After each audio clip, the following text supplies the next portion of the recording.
and was first elected as a member of the Legislative Assembly in 1986, re-elected in 1991 and 1995. After a brief hiatus, he re-entered provincial politics after winning the leadership of the Saskatchewan NDP and becoming Premier in 2001, in which position he continued to serve until the defeat of the NDP in 2007, retiring from politics as Leader of the Opposition in 2008. As part of the Romano Government Caucus, Mr. Calvert would be well familiar with the very difficult financial position that the province found itself in, left in by the outgoing Devine regime in 1991, especially as Minister of Health beginning in 1995 and subsequently as Minister of Social Services.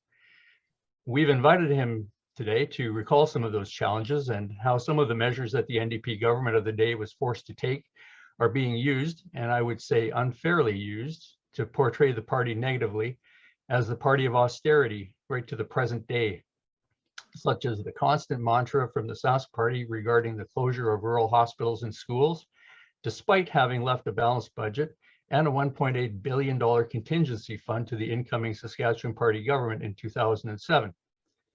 But not to focus only on the negative, I hope he'll also talk about some of the accomplishments of the Romano and especially the Calvert governments from 1991 to 2007. So without further ado, I give you recipient of the Saskatchewan Order of Merit and the 13th Premier of Saskatchewan, Mr. Lorne Calvert. Harold, thank you very much for that. That was a very kind introduction, and thank you, Metro, for the invitation to be with you tonight. Betty and I are now living in the Capel Valley at Buffalo Pound Lake, but we very much miss Saskatoon. We miss Riversdale. We miss the neighborhood of Riversdale, and we miss 20th and Broadway, and but it's just great to be with Metro again.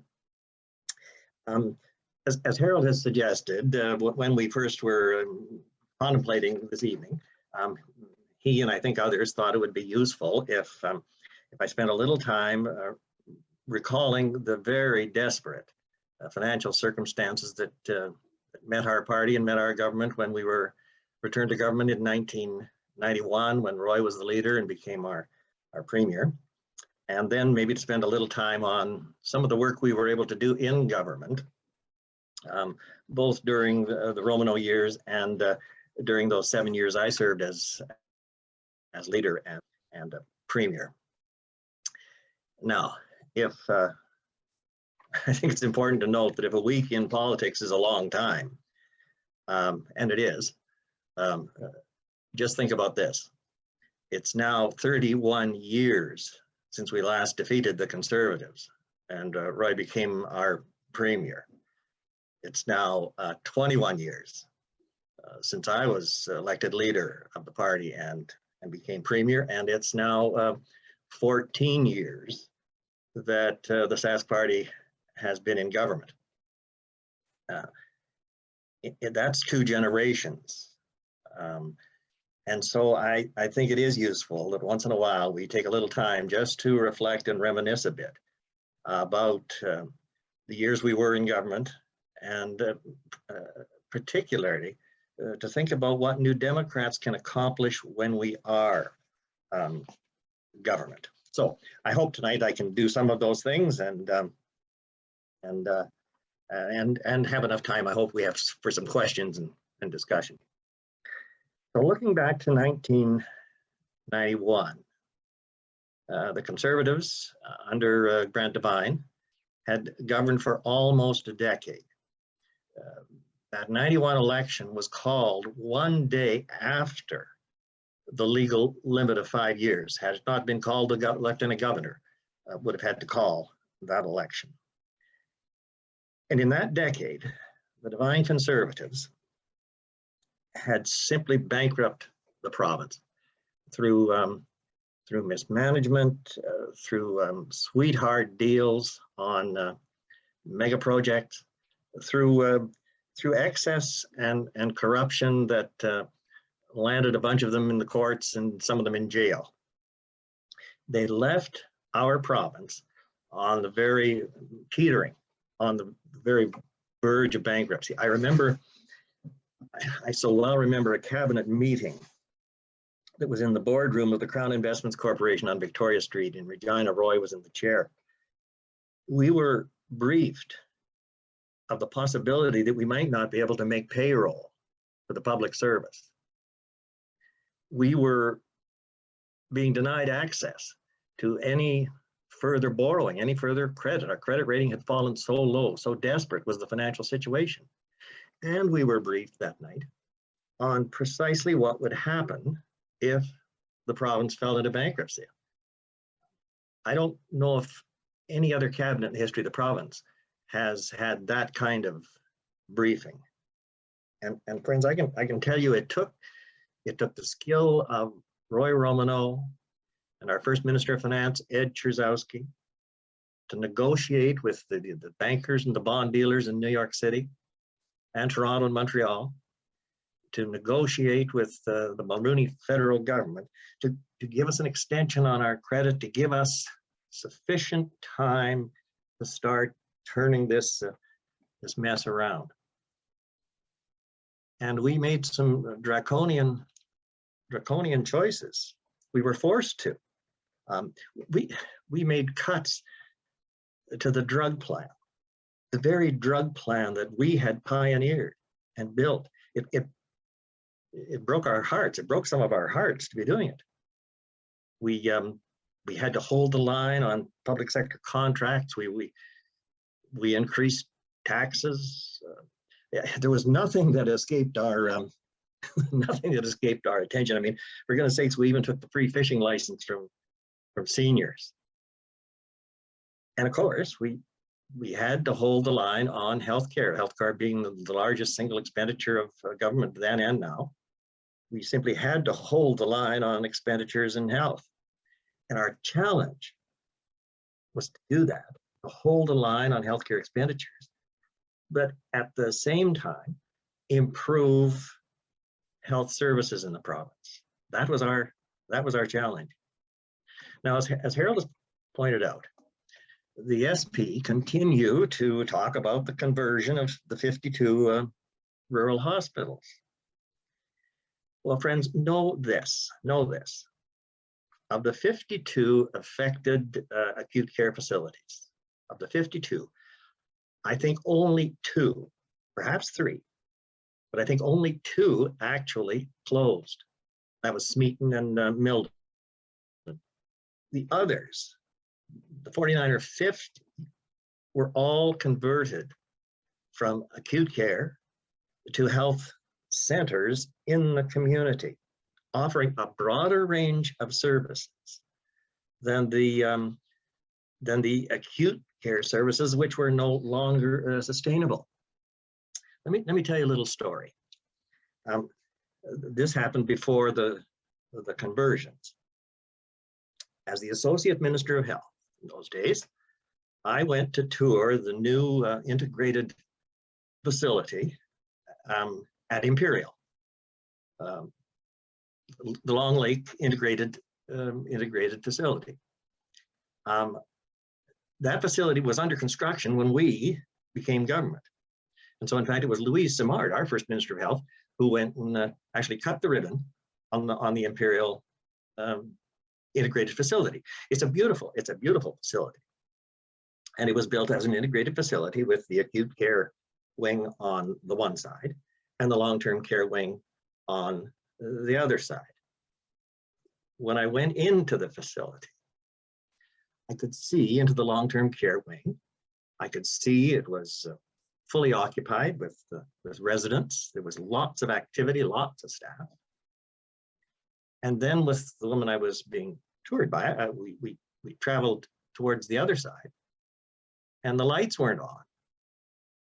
And I said to her, well, why are the lights not on? That's the acute care wing. And she said, yes, it is, but we have no patients in the building.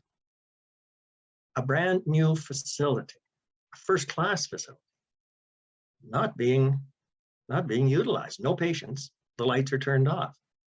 So just for fun, this morning, I checked what programs are available today at the Long Lake Valley Integrated Health Center in Imperial. It was one of those that we converted. Well, here's what's available in Imperial today. 16 long-term care beds, 2 respite, palliative, or convalescent beds. There's an outpatient department. There's lab and x-ray services. There's a physiotherapist. There is a medical clinic in the facility where the doctor's available Tuesday to Thursdays. The public health nurse has appointments in the health facility. There are foot care clinics. There are child health clinics. There's a rehabilitation center, and there are home care services coming from the facility. The lights are on in the Imperial Health Center today, as opposed to acute care services that were not being utilized by the community. Yes, we were forced by the fiscal realities to have to look at some very significant change. But the fact of the matter is, in terms of acute care services in rural Saskatchewan, we were able, in fact, to broaden health services in Saskatchewan while we consolidated the acute care, and we were able to hold the line on the healthcare expenditure. Now, people in the Sask Party are talking about the situation with closure of schools. Well, the fact of the matter is, Judy Bradley's with us tonight, and she can tell you from the point of view of education that we didn't close one school during our term in government in the 90s. Because in those days, decisions were made on a local basis by local communities who had the power to decide education in their community. And if a school was closed, it was on the basis of a decision made locally. We don't hide from the fact that we inherited a desperate situation. The conservative debt crisis caused us to make some very hard decisions. And friends, when you hear someone from the Sask Party talking about the closure of rural hospitals, here's the question you need to ask them. They've been in government 14 years. Ask them, in which of those converted hospitals have they restored acute care services? And the answer, of course, in none, because it was the right public policy occasioned by the desperate circumstances we found ourselves in. And friends, I want you to mark this. We were able to survive those days because of the strength of Roy Romano and our first Minister of Finance, Ed Cherzowski. Give us the budgets and the discipline to put this province back on a sustainable fiscal foundation. And I can tell you, it was hell on wheels. It was hell, the cutbacks, the program eliminations, the tax increases, pleading with the people of Saskatchewan to buy the bonds, pleading with the financial houses to give us the credit. It was hell for the elected, and it was hell for the members of our party on the ground. I remember going home one night to Moose Jaw to the MLA office, and there was a drawing of me hung in effigy, pasted on the door of the constituency office. I wouldn't wish that circumstance on our worst political enemies, never mind on the people of Saskatchewan. But you know, I kind of fear that with the seemingly inability of the SP government to balance a budget, even in the best of times, and with the amount of debt they're heaping on our children and grandchildren, it may just be that another NDP government will one more time have to clean up their mess. But I do also want to highlight one other thing from those years of the 90s, which in my view is one of the most significant accomplishments of Saskatchewan New Democrats in decades.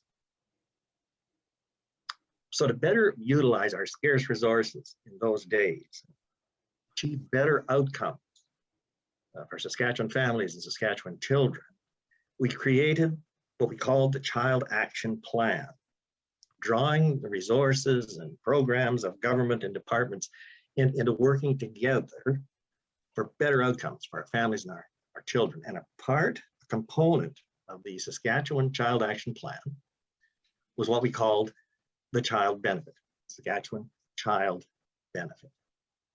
And so just like Medicare 2 generations before, we started the child benefit in Saskatchewan. And just like Medicare, we went it alone. We funded it. We paid for it by ourselves until we could convince our provincial colleagues and the federal government to make it a national program. And when that happened, the child benefit became the first national social program since Medicare. And the child benefit, of course, has continued through government changes in Ottawa. In fact, I think it's actually improved. But my point is that even in the most desperate of fiscal and financial times, New Democrats in government are creative. And we find ways to strengthen the fabric of our families and our communities. New Democrats in Saskatchewan in the 90s created the child benefit. We provided it by ourselves to the people of Saskatchewan, and then we gave it to all Canadians. That's what New Democrats in government are about. So then we came to the 91 election. That's a night some of us will never forget either. When the ballots were counted in that election, we ended up holding 29 of the 58 seats in the legislature at that time. The SP Conservatives, they held 25, and the Liberals held 4. Now, Myron will know, it was exactly 50-50 on election night, but because a speaker would need to be drawn from the government caucus, from our caucus, we didn't have then the number of seats to form a majority to provide stable government. And in fact, we had actually received less of the popular vote in that election than the Sask party. We were in a losing position. And it took all of the negotiating skill of Roy Roanoke and the cooperation of Jim Melanchuk, who led the Liberal Party at that time, to establish a coalition government with 3 of the Liberal members to give us the next 4 years of governance. And it was about a year to the day after the election that Roy announced his intention to step down as leader, and it took us into the leadership contest. 7 of us competing in that race. I forget how many debates we did across the province, and we sat on the hardest stools that I think I've ever met during that time. And I was fortunate enough to emerge the winner and become the leader of the party, and therefore sworn in as premier. Now, if the challenge we faced in the 90s was in many ways a fiscal and financial challenge, the challenge we faced in this new century, those first years of this new century, the challenge was economic. Our economy was very sluggish. We were caught in cycles of drought and flood. Commodity prices, resource prices were low. We discovered BSE in our cattle, and the borders were closed to our producers. The young people were leaving this province in droves. There was no question about it. Our young people were leaving in droves. We were simply not creating the kinds of opportunities and jobs that would keep our young people at home. Now, I've believed that we don't make social progress without economic progress. We need opportunities, and we need jobs for our people. And so the government I led, we set out very intentionally to turn the economy of this province around. With Eric Klein's leadership, we renovated the entire income tax system. We made it a whole lot simpler and a whole lot fairer. We worked with the resource sector. We worked with the small players in the oil and gas sector, and we rewrote the royalty structures to be fair to the taxpayer, fair to the owner, the owner of the resource, the people of Saskatchewan, but to be fair also to the investor and to be fair to the workers in the oil and gas sector. We incented the potash industry to expand production in the province. And all of the expansion that has happened in the last decade was as a result of those incentives that we put in place in government, all of those jobs and all of that expansion. And we invested in the livestock sector. We stood with our producers during the BSE crisis and during the years of drought and flood. We invested in the meat packing industry in this province. We fostered the growth and the expansion of the pulse crops to become the major player on the global marketplace. We fostered organic production. We were building towards agroforestry. We invested huge dollars in training and education. We invested in research. We cut the ribbon on the Canadian light source synchrotron, Saskatoon. We opened the Petroleum Research Center in Regina and the Greenhouse Gas Research Center in Regina. We supported Innovation Place. We built the Forestry Research Center in Prince Albert, which, by the way, the SP shut down. And we launched some national campaigns. Our story, the story of Saskatchewan. The first campaign was called Our Future is Wide Open. We did it to attract investment. We did it to attract people. And with work that had been done by Pat Laurier as a legislative secretary, and then with Pat Atkinson as our first Minister of Immigration, with Pat's leadership, we created an immigration program, the first program in Canada with family reunification. And we opened the doors of this province to the world again. And again, over the past decade, the immigration that we've seen enriching our province and our people directly as a result of those program and policy changes.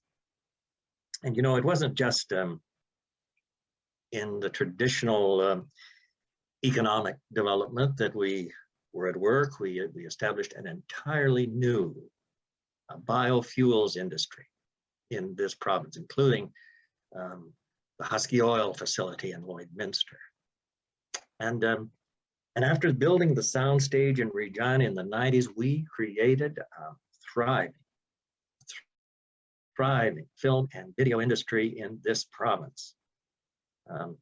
You should know that in the first decade of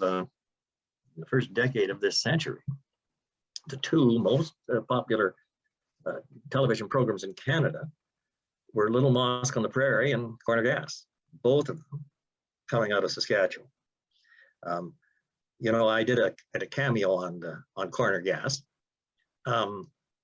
Just this past Sunday, I was in church and a young guy came up to me and he was so excited. He didn't know that I'd ever been premier of anything. But he says to me, I saw you on Corner Gas. And I think they must have reran the episode I was on. You know, I tell you this little story. Brent Budd, of course, was the creative genius behind Corner Gas. And in one of those early episodes, he had invited Pamela Wallen to do a cameo. And the cameo she did was to shoplift a chocolate bar out of the Corner Gas station. I think she regretted that, the way things turned out. In any event, I was having lunch with Brent Budd. And I says, well, just how does this work, Brent? The Pamela Wallen gets a cameo. What about the old premier over here? And he said, would you do it? And I said, well, sure, it'd be fun. So he wrote a script, and he had this idea that it would be very powerful if I and Shirley Douglas, Tommy Douglas's daughter, if the two of us could appear in the same episode. So 2 days before we were to film this thing, he sends over the script. And friends, here's the script that he sent over for him. The plot line had it that Shirley Douglas had returned to Dog River, where she had actually grown up. And when she was growing up, apparently, Oscar was very sweet on Shirley Douglas, and she moves back to Dog River, and Oscar kind of renews the relationship. And Emma gets very concerned about the number of times that Oscar is going over to Shirley Douglas's house. So here's where I come into the script. Emma comes over to see what's going on at Shirley Douglas's house, and she finds, quote, not Oscar, but another older man who's in Shirley's house. And this older man is stepping out of the shower. And it was supposed to be me. And I says, I phoned Brent. Oh, I took it home and I said, Betty, what do you think? She said, I don't think you should do shower scenes. So I phoned Brent. I said, look at Brent. I don't do shower scenes. Oh, okay, he says, okay, I'll rewrite the script. Don't you worry, I'll rewrite it. So next day, sure enough, I get the rewritten script. Now I'm not in the shower. I'm in bed with Shirley Douglas. I said, Brent, this is not going to work. The current leader of the party cannot be sleeping in the same bed with the patron saint's daughter. This can't work because people believe what they see on television. So he was kind enough to write me an entirely a different episode, which I was happy to take part in. I know he did the episode actually with Shirley Douglas, and he found another older man to do the script. In any event, my young friend on Sunday, he only knows that I'm somehow a star on corner gas. That's all he knows about. But the point here is, the film and video industry became a very real part of our economic resurgence between 2000 and 2007. Those were exciting days. We were creating new artistic product. We were seeing new adventures happening across the province. Our resource prices were beginning to climb. And as a result of the economic resurgence that took place, we were able to give almost $1 billion in tax relief to Saskatchewan families. We were able to have the lowest sales tax on the narrowest range of goods outside of Alberta, which didn't have a sales tax, but of course had a very substantial healthcare premium. We were able to balance every budget, earn a credit rating in every one of our fiscal years. And by the way, we didn't tax your hamburgers, and we didn't tax your gym memberships, and we didn't tax your tickets to the Rider games. We were paying down debt. We got it down to just about 10 billion, which down to 20% of our GDP. We saw population increasing. Out-migration turned around. Our population was growing. And in spite of a grossly unfair equalization program in this country, we became a have province, no longer the recipient of equalization. And this, friends, was all long before the Sask party became government. And we handed to the SP, we handed them the balanced budgets, we handed them the credit rating upgrades, we handed them a thriving economy, and as Harold pointed out, we handed them a fiscal stabilization fund of $1.8 billion cash. So I believe that you can only make social progress when we make that kind of economic progress. But the fact of the matter is this: I also believe that we must have social progress when we make that economic progress. Economy is not simply for economy's sake. Economy is not simply to add to the abundance of those who have much. Economy is to provide opportunity for the many. It is to provide quality of life for the many. It is to provide safe and secure communities that are strong. It is to provide a social fabric in which no one should be left behind. So now when I look back on our years in government at the turn of the century, when I look back at those last 7 years, I'm very proud of the social progress that we were able to make as New Democrats. We were tackling climate change with real strategies, real resources, real targets. We engaged in province-wide consultations on climate change. We introduced a green strategy with over 100 separate actions. And then we built the Saskatchewan Energy and Climate Change Plan, and both the strategy and the plan were formulated much with the guidance of our very good friend, Peter Preble. And we put money behind the plan. We took 100 million from general revenue fund and from the Crown. And then we added to that 100 million, $320 million from the sale, a dedicated fund, from the sale of the province's interest in the co-op upgrader in Regina. It seemed to me we were moving from old energy to new energy. And you know that Sask Party government, it only took them, I don't think it took them 3 months to take that $320 million dedicated fund to the climate change strategy and reduce it to about $30 million. And they took almost the rest of it all into general revenues for them to spend, and who knows where it went. Maybe it went into a bypass at Regina, I don't know. We initiated wind-generated electricity in our last term. I remember the day that Frank Quinnell and I stood on a hill in southwest Saskatchewan to unveil the location of the very first wind farm. I remember the elderly man who had owned that land for years, and he said to me, Premier, you know, I came to this place in the 20s, and then in the 30s in the Depression, I had to leave, and because the water ran out, it was a drought, so I had to leave, and I went to Ontario to the nickel mines, and then I worked in the mines, and the nickel ran out, and I had to return home. I said, but you know about this wind? This wind is never, ever going to run out, ever. The wisdom of that man. So we initiated wind-generated electricity. I remember that day. I'm telling too many stories, but I remember that day after we made the announcement, we went into Swift Current for a luncheon function, and they wanted me, being the big time premier, to be sitting up on a table with the mayor and others. And I said, no, I think this time I'd kind of like to just sit with some of these young power engineers, young people who are engineers in the Power Corporation, and just have lunch with them. And so when I got to the table, I said to these younger engineers, because you got to know there were a few senior members of Power who weren't all very keen about this wind-generated electricity.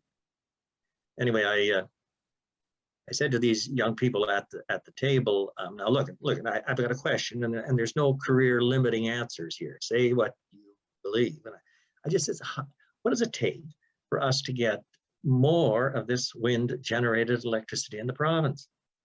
And their answer was very simple. They just said to me, look, Premier, all it takes is for you to tell us to do it. Well, that's all I needed to know about that subject. And we went into a major expansion of wind farms across the province. And to the credit of the current government, they have continued to expand our wind capacity. We could be doing a little more. I think we could be doing a great deal more in solar, but nevertheless, the program has continued. And so I'm proud of what we were doing in climate change. I'm equally proud of what we're doing in these days in working with our First Nations and Métis peoples, attempting to, I think, build reconciliation before the word was part of our vocabulary.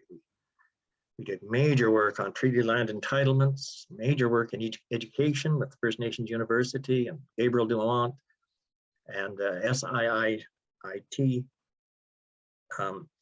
We initiated the treaty education in our K-12 system, and we broke down the jurisdictional divides. So we were doing roads, provincially funded roads, on reserve, and we were putting provincial tax dollars into SIIT. We had the very, very successful Aboriginal employment development program. And then with Paul Martin as our Prime Minister, we played, I think fair to say, a very key role in building the Kelowna Accord and getting the adoption of the Accord with every province in Canada and the national government. And I believe had that Accord, if Stephen Harper had not ripped up that Accord, I think it would have made a very significant difference to the First Nations, Inuit, and Métis peoples of Canada. We were involved in a great deal of low-income and public housing initiatives. I think spent $200 million. We had what I call a host of people-friendly initiatives. We implemented a universal seniors drug plan, the most significant benefit to seniors in a generation. We had a gold plan for seniors, a gold plan which included medical transportation on STC and a 30% discount for seniors on every trip. That's when we had an STC. And part of that gold plan, we restored the fishing licenses for the seniors. Now, I'd been accused of seeing my own future coming, and that's why we had the free fishing license for the old guys. With work that had been done by Graham Adley, one of the proudest things that we did, one of the things I'm proudest of that we did was something called Project Hope. And that was a major initiative in addictions treatment and education and prevention. It didn't take them long to dismantle Project Hope once the SP got into power. We funded Station 20, some will remember, on 20th, until the SP stole the funding back from Station 20.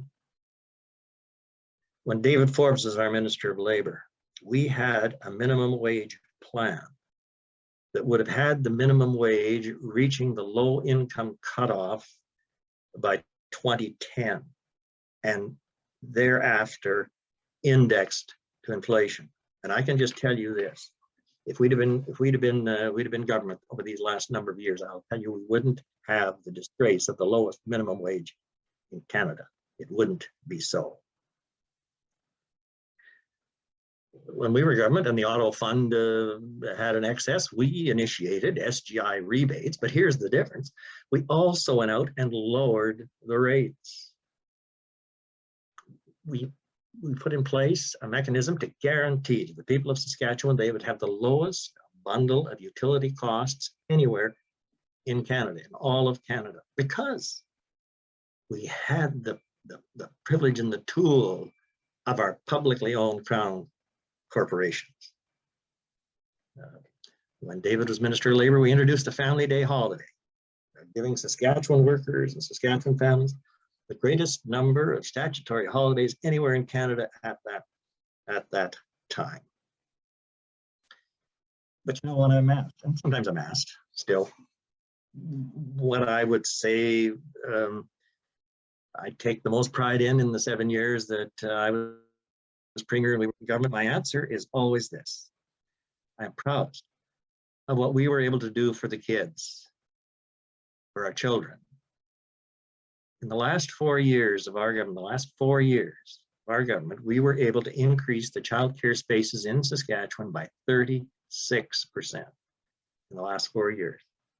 We created 151 pre-kindergarten programs. We provided a 21% wage increase for our child care workers.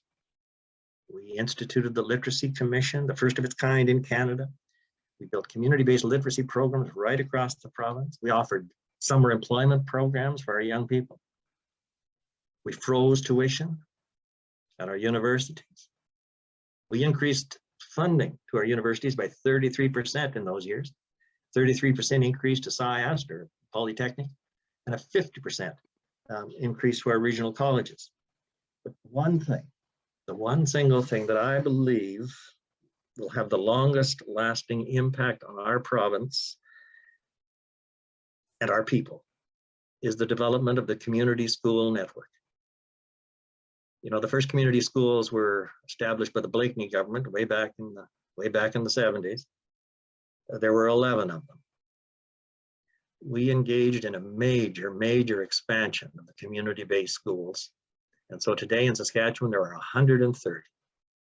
And then we instituted what we called School Plus, endeavoring to have some of the principles of the community schools in every one of our public and high schools. The community school program and the expansion of that program, I believe, is the one measure from our years in government that will have the longest lasting and most profound effect. And so I would argue that we made economic progress, but that economic progress was joined by some real social progress. Now, let me just end up by saying that, look, it wasn't always hard work, you know. In the year 2000, we hosted the biggest party this province has ever seen in the celebration of our centennial, with, by the way, the largest, and concluded those centennial celebrations on the actual day with the largest fireworks display in the history of the province, simultaneous fireworks displays in 14 separate communities. We created the largest traffic jam, a province-wide traffic jam in Saskatchewan. And by the way, everybody was so happy, nobody got mad and nobody got punched. It wasn't like Big Valley. We hosted our Saskatchewan artists in a gala for Her Majesty the Queen and the Duke of Edinburgh. In those days, we hosted the Hardy Bowl, the Vanier Cup. We hosted the Briar, the Canadian figure skating competitions, and the Grey Cup. And then what no other province has ever done in 2000, 2006 and 2007, we hosted every major entertainment awards in Canada. We hosted the Western Canadian country music. We hosted the Canadian country music. We hosted the Aboriginal Music Awards, and we hosted the Junos in Saskatoon. And then, friends, on a spring night, just about this time of year exactly, in 2006, I sat on what they call the producer's stage in the middle of Taylor Field in Regina. My wife Betty was on my left, and on my right was Charlize Theron, the Academy Award-winning actress who was in the province filming a movie. There were 40,000 happy constituents in Taylor Field, and in front of us was Charlie Watt, Ronnie Wood, Keith Richards, and Mick Jagger, the Rolling Stones. Now, someday I'd like to tell you the story about how that all came to be. Let me just say this. In the middle of that show that night, it was a beautiful spring night, moon was rising over Taylor Field. I said to Betty, look at, this is as good as it's ever going to get. From now on, it's all downhill. And you know what? I was right. About 8 months later, with the consent of the majority of Saskatchewan people, I became the leader of the opposition. But I became the leader of the opposition, and we left government, I think, with much satisfaction in having turned the fiscal picture of Saskatchewan around, restoring fiscal sustainability, and creating lasting social programs and lasting benefits and social progress for the people of Saskatchewan. I'm proud of what we were able to do in over 17 years in government. And of course, in a few months, we're going to elect a new leader for the new Democratic Party in Saskatchewan. And we will elect the new leader of the opposition. And then it will be our task. It will be our task to elect that leader to the office of Premier of Saskatchewan.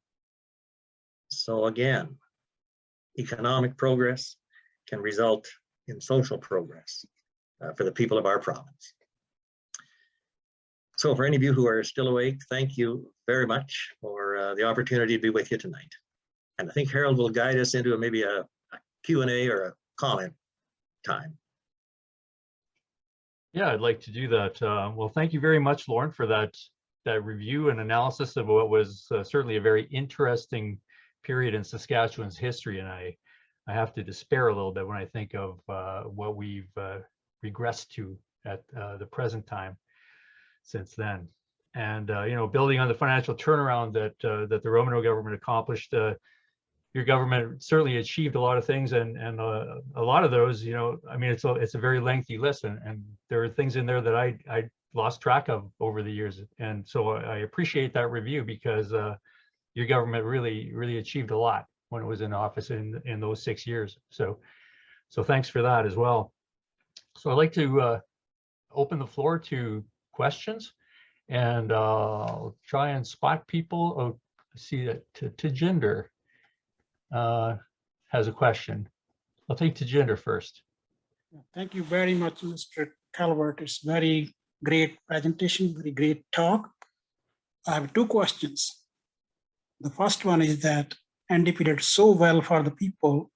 What went wrong that people moved away? People stopped voting for us. And the second question is how we can connect with the Saskatchewan people now. Tajinder, those are two very, very significant questions as we work ourselves to achieving government gain. Let me say on the what went wrong. I recall Alan Blakeney saying that every day you spend in government, you put a rock in the backpack. It's almost inevitable. And over time, the backpack just begins to wear you down.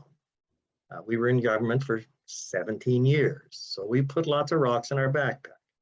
We had our fair share of mistakes, our fair share of controversy. But I think what essentially happened is this. We met an opposition that was very, very able. Brad Wall and the Sask Party, the SPs I call them, knew that if they were to have a chance of forming government in Saskatchewan, he would have to move that party to the center. They'd have to move that party in a leftward direction, and they did. They did. They began to look a lot like us. I know after our defeat, Howard Leeson put together a book in Regina, and he entitled the book "Crowding the Center." They became, in some ways, they started to look like us. And people thought it was time for a change. And so we weren't going to lose anything. We were just going to have something new and better. Well, fair enough. And then when they achieved government, they began very gradually and very artfully to move the political center towards the right and to move their party back towards the right. And we're seeing that now dramatically, precipitously, moving the Sask Party and the province to what can only be described as the extreme right, which of course gives us, I think, real opportunity, because people will tend to vote in the center. That's where people tend to put their political philosophy and allegiances. So with the Sask Party now, they've divested of any notion of their liberal roots. And it is obvious that Scott Moe is beholden somehow to this extreme right. So I think they were a wise and a good opposition in terms of understanding the political need to get to the center. They got to the center. And then of course they had some very, very good fortune in terms of resource revenues, and they just spent all of our money. They spent the $1.8 billion we left behind. They spent all of the resource revenues. And they've hardly ever balanced a budget, for goodness sakes. So they've continued to buy their popularity. So yes, things did go wrong, and yes, we were government. Our backpack was pretty full of stones. But at the same time, I think they sensed the political wind and moved in. Now, what do we do to reconnect? And now, if I'm so smart, why are we in opposition?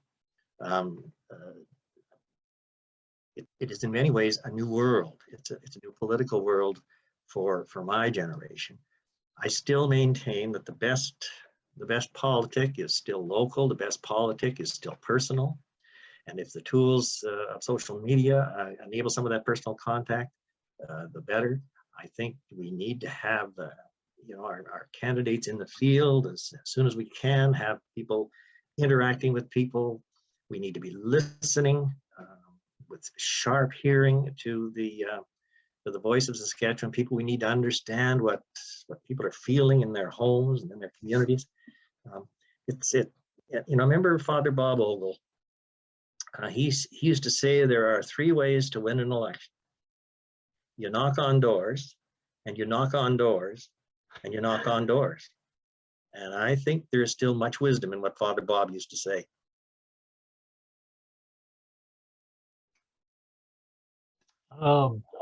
Bobby Coulter, I see you have your hand up. You just have to unmute yourself. If you still have a question, Bobby? Sorry about that. That's all right. I'm going to date myself with not doing that right away, and I'm also going to date myself, I guess, by saying that I remember out canvassing in 1982, and how I was in Fairview, Saskatoon Fairview, and I remember people literally crying because they could not vote for us because they were so desperate for mortgage rate relief. And we lost that election, of course. And I don't think people wanted to vote against us, but they voted with their pocketbook. Of course they did. Anyway, but I don't really think we ever learned a lesson from that election. And I think for several decades, after that, certainly in, the 90s, and afterwards, the NDP seemed to pride itself on being good fiscal managers. But I feel like all it's done is really give us a enduring reputation for austerity. Sorry, I gotta, anyway, I feel like it's caused a lot of hardship with our relationship with rural communities, and I feel like, sorry. Anyway, I'd like you to sort of address that sort of,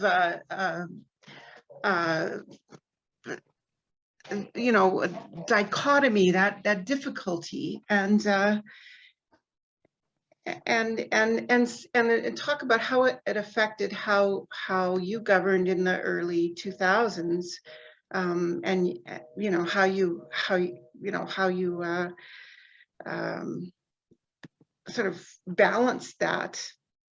That's really all I have to ask. Bobby, thanks for that, and I think that's an astute observation. It has been in many ways our lot in life, or perhaps the tradition, going back right to the middle of the last century when the CCF took government in 1944. The Douglas government inherited a huge financial burden, and it was it was wrenching for the Douglas government to have to go and plead on the bankers and the bond dealers in New York City to let them continue to govern. And it took them many years to put the fiscal house in order in such a fashion that we could in fact move forward on hospitalization, and then of course on Medicare and on many other social programs. It wasn't quite as desperate after the Thatcher years with Al coming into power, but man, the challenges that the Blakeney government had to face financially with the resource companies and their refusal to provide tax to the people of Saskatchewan. This was a challenging thing. And of course, I've talked tonight about the most desperate situation that the Romano government, and it has made us, in some ways, and I don't really apologize for it, but it has made us fiscally conservative. It is an interesting thing about the party in Saskatchewan. We have tended to be fiscal conservatives, and that may not, as you point out, may not suit well with some of the more current views of the government, but it is still much a part of our soul, I think, and having learned government with Roy and Ed Trzowski and the others, I was determined that we would not go back into a deficit spending, that we would not spend more than than we could afford, that we would in fact put money aside for times like a pandemic and so on. So we created the Fiscal Stabilization Fund, and we were not spending as we watched the Devine government spend, and as we watched the Wall government, and now the Moe government spend. Now, how do we demonstrate to the people of Saskatchewan that, look, we want progress for families and communities. We want good public service. We will provide those services, but we'll do it in a fiscally sustainable way. Now, again, it's 30 years since Roy was elected premier. It's 20 years since I was elected premier. And new occasions teach new duties, and our current caucus and our current party will think these things through, and maybe new and better strategies. Yeah, that's, you know, I have to say, just to Bobby's point, it seems really unfortunate that the electorate doesn't seem to want to reward sound fiscal management, and actually seems to punish it. And I guess now it's going to be interesting to see what's going to happen going forward, because apparently in the budget that was just released, I guess it's a good thing that it was only a deficit of some $460 million. I guess compared to 2.4 billion of last year, that's pretty good, but it's still almost $500 million. And we're now, I guess, cumulatively at a provincial debt of nearly $30 billion, or it may actually be 30 now, 10 billion of which is operating debt. And as we know, interest rates are probably on the way up now, and eventually some of that government debt is going to have to be rolled over. And it could become really interesting to see them manage that. And I can well remember the 2017 budget and the brutal cuts that came in that one in the wake of you know, some unexpectedly low resource prices. And yeah, that was painful. I mean, some of those were partly restored, but it was ugly. Like you know, the cuts to education were only partly restored, and they were pretty deep. And you know, I think the library cuts were restored, and some of the other ones, but you know, overall it was pretty tough. And I think that's not going to be the last really tough budget that we're going to see from these guys. So it's going to be interesting to see at what point people actually are interested in having good fiscal managers. I mean, that's the thing that I'd like to see. I'd like to see a change of mentality, really. So does anyone else have a question? You can either use your reaction button or just raise your actual hand, and I'll scan the gallery here.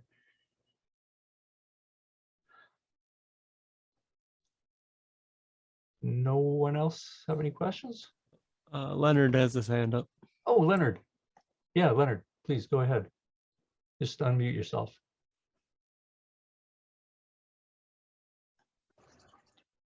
Hi, Lorne. Hi. Leonard Dales from Melville, Saltcoats, and I think you missed one thing when you were talking about the positives, Wascana Lake. Yes. And the reason I mention that is because I spent a day with my mother there some number of years ago, and she was recovering from a stroke, and I was not aware of how well developed that area had been. I have a question, I guess. You may or may not be aware of all the work that the Agriculture and Rural Life Committee has been trying to do for the party in the last few years. And the need to reach out to rural ridings, and the deficit in membership, and the continuing fall in voter share there. Just wondering if you have any observations on that situation. Thanks. Oh, well, thanks, Leonard. Yes, and I mean, there's no question. If we are going to form government, we won't form it simply on the major urban centers. We need to build our support beyond the major urban centers. We need really to be doing some real work in what I would call the smaller urbans, the North Battlefords, the Moose Jaws, the Prince Albert, perhaps Yorktons, and some of those smaller urbans. And then we need to find ourselves back in the smaller communities. Now, of course, the landscape has changed so much, even from when we were last government. I mean, the land holdings, as you well know, are so much larger. The population on the land is diminishing, urbanizing into the smaller communities. We drive into Moose Jaw, and just north of Moose Jaw, there's a landowner. I think he's got 30 some huge granaries there. Way more storage on his farm than we had in many of our communities. It's a major industrial operation that he operates. It's such a different world, and that's why I think it is so important that our Rural and Ag Committee is at work, because, as I say, we need to be listening, and we need to be talking to people, and without building beyond our major urbans, we're not going to be government. And I just believe it is so crucial that we find our way back to government. It is so crucial that we begin to move the political center in this province again back, the political center back towards what is a true center. So thanks for your observation. Let me just say about the Wascana Lake, that was an amazing project. You know, the Wascana Lake I mean, the legislature was built around it as a beautiful spot, but it had got to about 3 feet deep. And it was just abysmal, and I can tell you the smell of that place in the spring was intolerable. And so this project to dig the lake. Harold, can I tell one story about that? Absolutely. All right. Well, this is I find this kind of a cute story in my life. I'll never forget it. In the middle of that project, of course, it was all timed because we had to get the lake dug before the spring runoff. But it was a real high pressure on everything flowing as it should, and with a huge amount of equipment in there. Anyway, the contractors came in one day and said to me, "We think we can save you $1 million if you let us take some of this fill that we're taking out of the bottom of the lake, not haul it out of town as was happening, but deposit on on the little island that is in the center of the lake." And I thought, well, you know, $1 million, that's a worthwhile savings if this can be done. Well, my very good friend Lorne Scott heard about this, and he came to me and explained to me that over time there was a colony of turtles that had occupied that island. These were the little dime store turtles we always used to get at the pet store, and people would get them at home and then decide they didn't want them. They let them go in the lake. Well, these turtles created a whole colony on this lake. And if we were to put all this fill on top of the turtles, we would destroy the turtle colony. And Lorne was sure that someone would file an injunction and halt the whole project while we sorted out the turtles. So I phoned the contractor back, or I called them back in, and I said, no, I think we're gonna pay the $1 million and get that dirt out of here. We're not gonna bury the turtles. Well, here's the upswing of the project. I one day was reading in a magazine, a naturalist magazine, about the Premier of Saskatchewan who saved the turtles. I didn't know I was out saving the turtles. Anyway, but yeah, we were happy to get that project done. It was a very major project, and it's so much a part of the legislative grounds that it needed to be done. Yeah, for sure. No, that's a good story. I like that. Karen, I think, is up next. Okay, I hope my question makes sense. I am extremely concerned about rural Saskatchewan. I grew up in rural Saskatchewan. I still have connection to farm and pasture and cattle. You know, I could look after a herd of cattle today if I had to. Metro has been, I don't know, Lorne, if you know this, but Metro has been working with our building and supporting constituencies action group. We've been helping Martinsville Warman, and we've been helping Bigger Sask Valley revitalize their constituency executives and supporting them on their way. And maybe we'll be able to do this with other people and so on. But my big concern is this massive divide between rural Saskatchewan and urban Saskatchewan. And during the pandemic, I think the pandemic has served to point up a lot of deficiencies in our economy, in our society. Talking to some of these people, they are afraid to identify as NDP because of they will be ostracized in their community. They are made fun of regularly. We all are familiar with trolls on Facebook and such. Do you have any insight or any comments you can make about like how can we reconnect? How can us urban and rural people connect? Where can we find common purpose, I guess? Hope that makes sense. Yeah, as I say, I probably no more wisdom than you, Karen.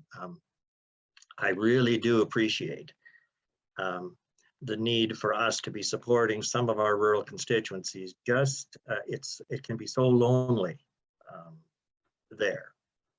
And because of the constituencies, of course, understandably, with population change, the constituencies grow bigger and bigger geographically. People are less than, they're more remote from each other, our party members, that is. And if we can link, and I mean, and it's not just in rural Saskatchewan. Some of our urban constituencies are not well populated in terms of membership and organization either. But where we do have some ability from some of the stronger constituencies to reach out and partner, as you're saying, is happening with bigger and other places. That's, I'm sure, so much appreciated by those rural constituencies.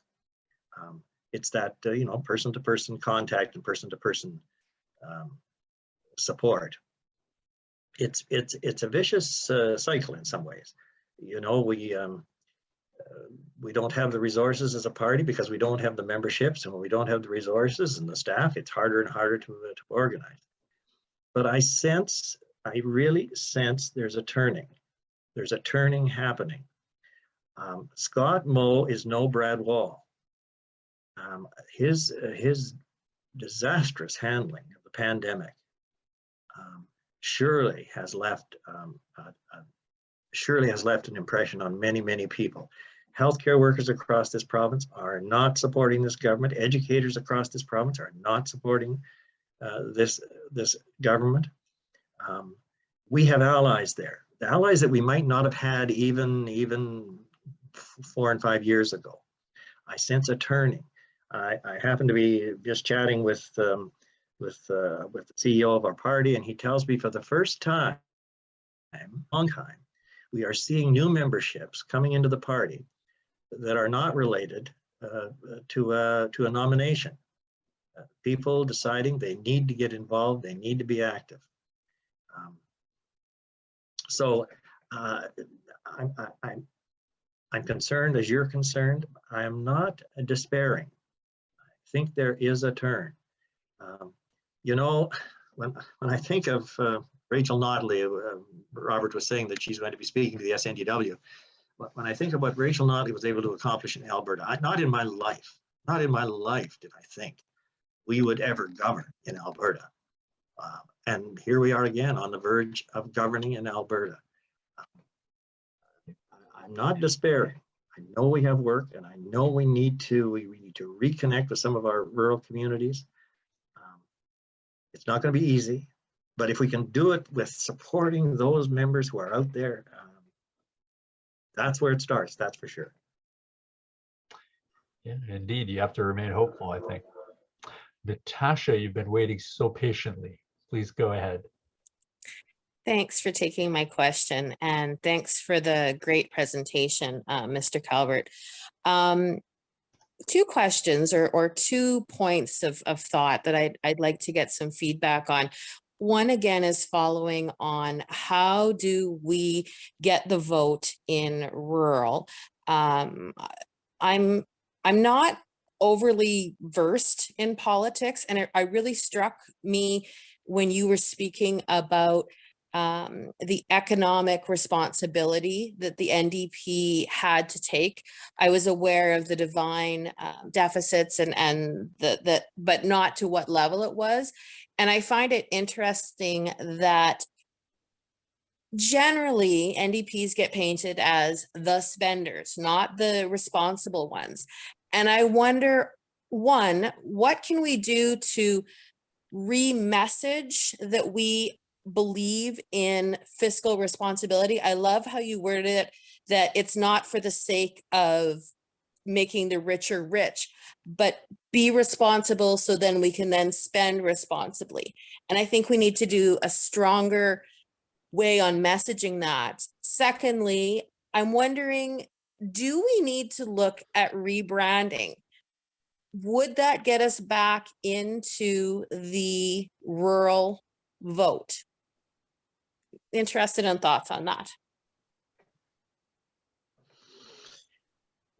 Natasha, let me just say a quick word about your last comment. And I know that there's always and currently is discussion about do we need to rebrand? We've watched. We watched the Sask party, the SPs, do this quite effectively. We watched the reformers and the conservatives do this quite effectively. I've not yet reached the point where I believe that it is inevitable that we need to rebrand. Now we have some some historic challenges. I observe we have some challenges with our relationship with the federal party and positions taken sometimes by the federal party that make life challenging for us. But I'm not quite there that we need to rebrand. We do, I think, and it's kind of easy for me to say, I say to my friend Roy Romano, he and I are sort of like those two old guys on the Muppets. If you remember the Muppets, those two old guys used to sit up in the gallery, and boy, we know all the answers when we're sitting up here. No, I don't know why I said that, but I love the reference. It's who we are now. Anyway, I say it's easy for me to say. It's easy for me to, from the balcony, give advice. But we do, I think, need to know some of our own record, know some of our own history, and not be afraid to take on those kind of arguments that the Sask party makes, to meet them head on. Let's be, because we've got a huge amount to be proud of in the governance of this province over the years. I mean, you can go back to, everyone understands how we brought this province to Medicare, we brought it to human rights, we brought it to the arts board, and just it goes on and on. So we ought not to be apologetic. We're sometimes too apologetic for our own history and practice, and we just need to stand up for that. I think we need to stand up for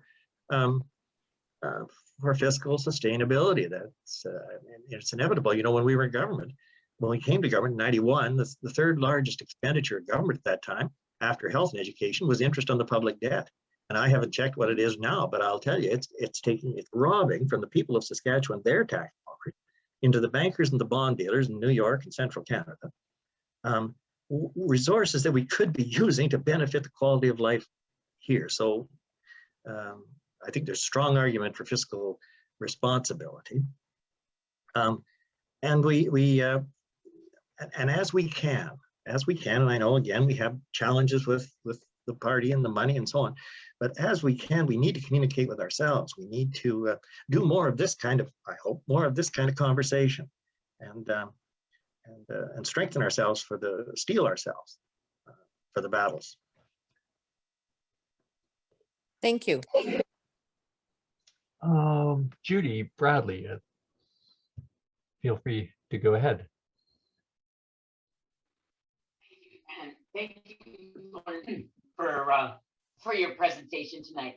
There was a couple things already got said or asked. So I'll just say on education, when you said that was kind of your pride there of the community schools and all of this, and I guess it's a bit of a comment, is that I cannot believe how the Sask Party does not fund education at a sustainable type level and so on.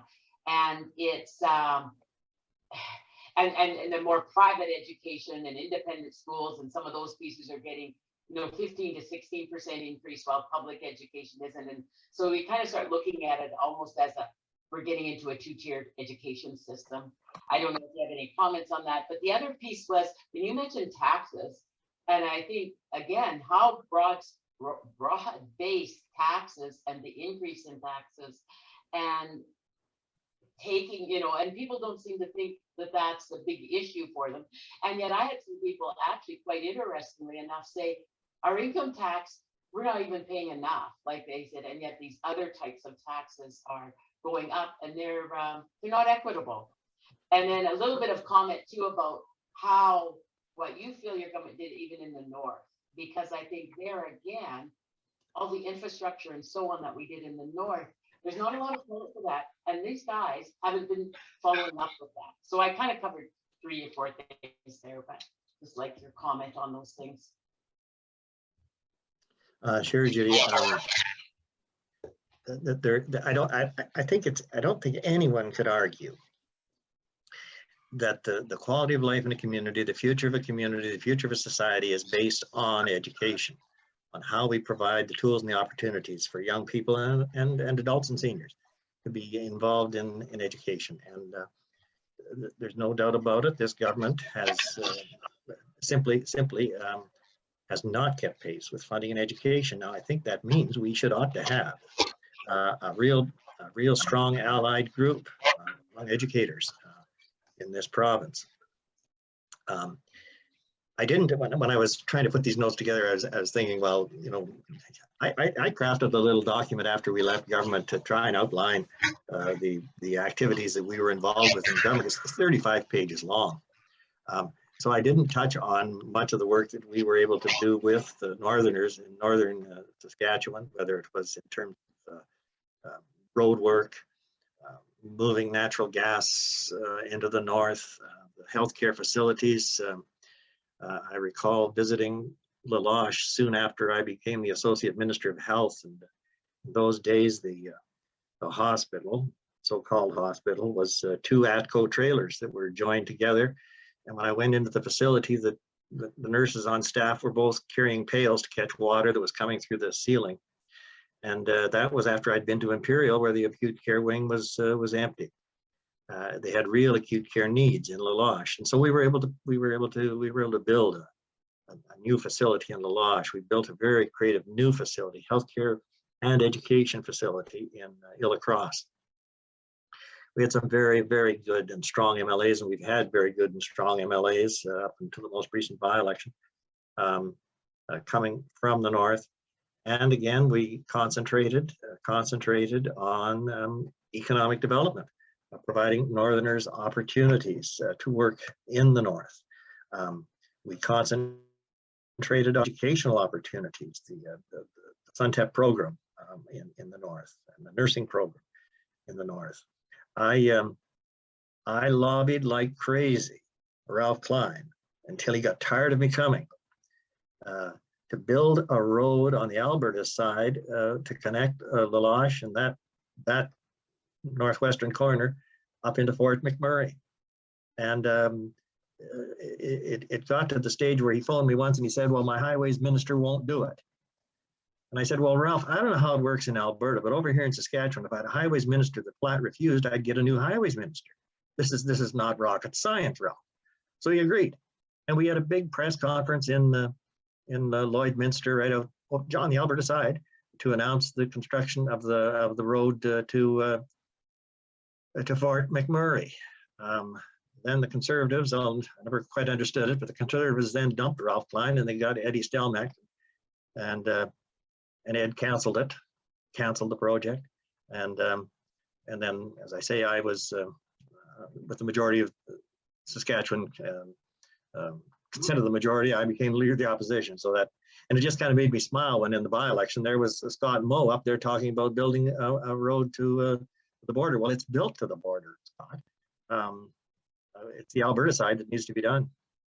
Anyway, yeah, thanks, Judy, for remembering, because northern Saskatchewan, the communities of the north, the vast geographical area that are served by those constituencies,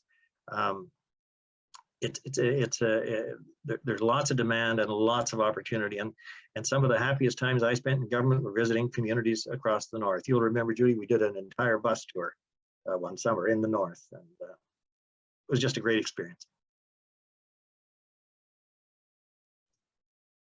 I see Scott Stelmaschuk has a question.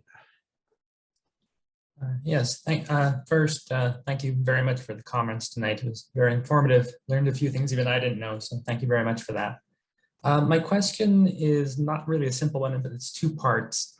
There seems to be, I've noticed, a double standard in our province where our party is still having to answer for things that have happened 20, 30, 40 years ago. Even to the time of Tommy Douglas, there's probably still someone saying, well, you guys did this when Tommy was around. Yet the Sask party doesn't have to answer for things that have happened as early as 2017. So why do you think this double standard exists, and what can we do to combat it as we move forward?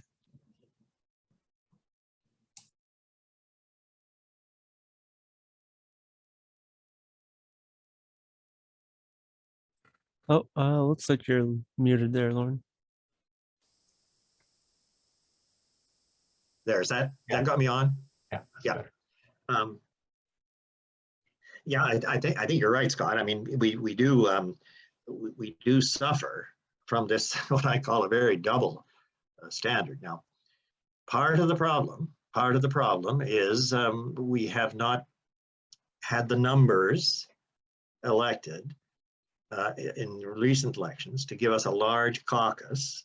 Therefore, we don't have the same ability as the government caucus does to have the resources to communicate some of these messages as well as they are able to. I mean, I turn on the radio and I hear these Sask Party MLAs advertising all the time, and that's with your tax dollars, by the way. But equally, members in the opposition have access to public funding for some communication. But the fact of the matter is, with our smaller caucuses, it's much smaller, and we've just not had that same capacity to buy the airtime. Now, one of the real benefits, of course, of social media is it's much more accessible, but there are so many downsides to the social media experience, the unaccountable comments and so on. So we've been a little handicapped in terms of our ability to buy the communication that we really need to do. And I think we've fallen behind in providing education for our own people about some of these issues, so that when we're on coffee roll, when we're having coffee in the co-op, we can be talking about some of these things with knowledge if we had the tools in our hands. And again, maybe the social media could play a larger role. I mean, in the old days, we used to have a thing called Coffee Roll Handbook. It was a nice printed little document that gave us all sorts of information about the divine government in those days.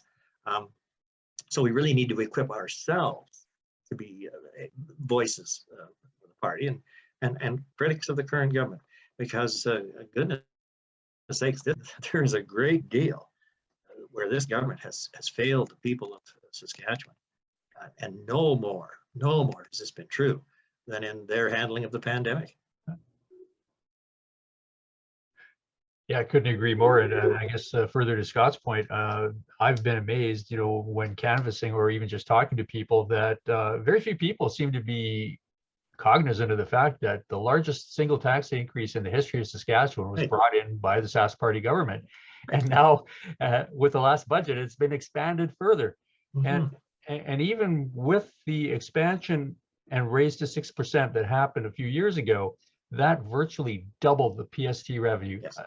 No one seems to be aware of that, and we are certainly not very good at communicating that, even during an election campaign, which is not understandable to me. Chelsea, you've been waiting patiently. Please go ahead with your question. Yeah. Hi, Lorne. Thanks for the lovely history lesson, by the way. It was really good. But now that we've covered the history, I'd really like to know, looking towards the future, what advice do you have for those of us whippersnappers in the party who are under the age of 50? It's a telling comment, Chelsea, if you're a whippersnapper under 50. And I know it's true. Well, again, I'm not quick to give advice. If I can just say this, times are different. Times change. Issues change. The challenges change. But some things don't change. And I think we need to, whether we're 15 or 35 or 85, we need to have a set of fundamental principles. To me, it's not hard. We want to govern for the many. We want everyone to be able to participate in community and society and economy. We don't want people being left behind. These are some of the very fundamental principles. We just don't believe that an economy can function on its own without guideline and handrail or guardrails. And so if we have a fundamental understanding of our principles and where we come from and who we are, we'll differ as a party membership. My gosh, we've always had lots of good debates and differences of opinion and so on. Lots of differences, but on the fundamentals that hold us together, that's our strength. It's always been the strength of the New Democratic Party, and I'm hoping that the new generation of New Democrats that are now active and moving in the party will have a firm understanding of our principles and apply those principles to the issues of the day. Janet has a question.